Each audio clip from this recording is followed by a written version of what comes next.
Hello and welcome back to the channel guys. I hope you guys are doing well. बात करते हैं एक video की जो वायरल हो रही है सोशल मीडिया साइट्स पर, जिसमें एक लड़की एक गरीब कैब ड्राइवर को 20-22 बार थप्पड़ मार रही है। क्या मैं पूछ सकता हूँ कि इस कैब ड्राइवर की गलती क्या थी और पुलिस की मौजूदगी में इस लड़की ने इस कैब ड्राइवर को थप्पड़ कैसे मार दिया? नहीं पता होगा, मैं बताता हूँ। कैब ड्राइवर पर एलिगेशंस लगाए जा रहे हैं कि इसने लड़की पर गाड़ी चढ़ाने की कोशिश की। अगर ऐसा है तो ग्रीन लाइट में मैडम आप रोड पे क्या कर रही थी? और अगर ऐसा होता तो मैडम आप कैब ड्राइवर की गाड़ी के नीचे होते, ना कि उसे थप्पड़ मार रहे होते। जितने इस लड़की के इंस्टाग्राम अकाउंट्स है, अगर उतनी क्लासेस ये लगाती तो शायद आज ये हरकत ना करती। इंस्टा एफबी के बायो में फेमिनिस्ट लिख के ये करो वो करो, हेल्प पुअर हेल्प नीडी करने से कुछ नहीं होता, वैसा बनना पड़ता है। ट्रैफिक पुलिस की मौजूदगी में ये लड़की कैब ड्राइवर को थप्पड़ मारे जा रही है।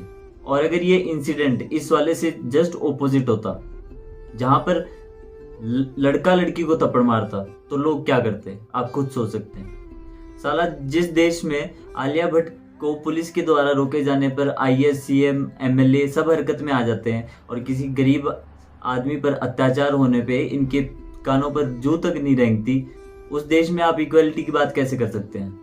घंटा राइट टू इक्वालिटी। अगर इस कैब ड्राइवर की जगह पे कोई और होता तो तब भी क्या लड़की ऐसे ही करती?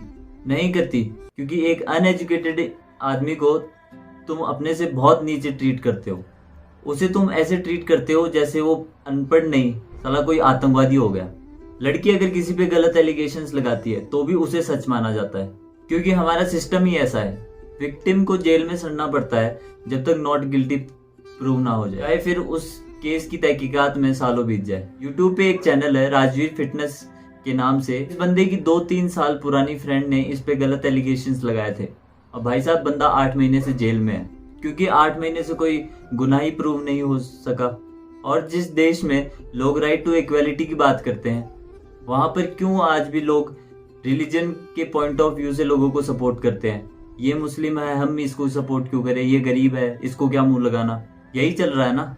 लड़की का क्या है, एक साइड सी पोस्ट शेयर कर देगी और फेक फेमिनिस्ट लोग झक मार के उनके फॉलोअर्स लिस्ट में। फिर चाहे तुम पोस्ट के नीचे हैशटैग्स पे बिल्कुल ध्यान ना दो। अरे लड़कों को भी तो समझो।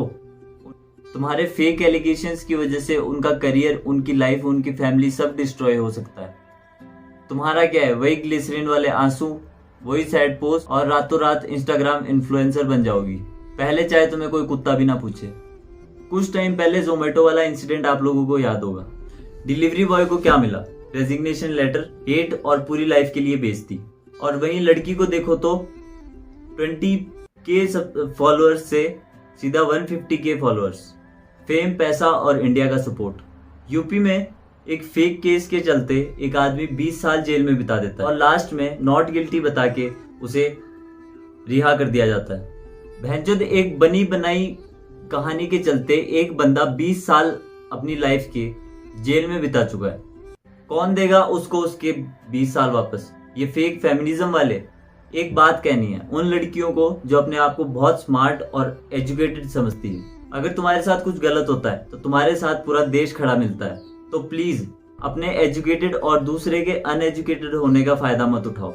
और किसी दिन अगर ऐसा टाइम आया तो तुम्हारी वजह से लोग किसी और पर भी विश्वास करना बंद कर देंगे।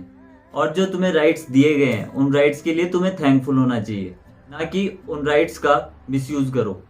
अगर 10-12 साल पीछे ले जाए ना तुम्हें, तो तुम्हारा 2 दिन में आत्महत्या करने का मन करे। अब जब सब कुछ ठीक है, जब गवर्नमेंट तुम्हें सपोर्ट कर रही है, तो उस चीज के लिए थैंकफुल रहो ना। तुम्हें कोई हक नहीं है किसी की लाइफ डिस्ट्रॉय करने का। और किसी दिन किसी एजुकेटेड आदमी से बदतमीजी करके देखना, आंसू आएंगे पर रो नहीं पाओगी।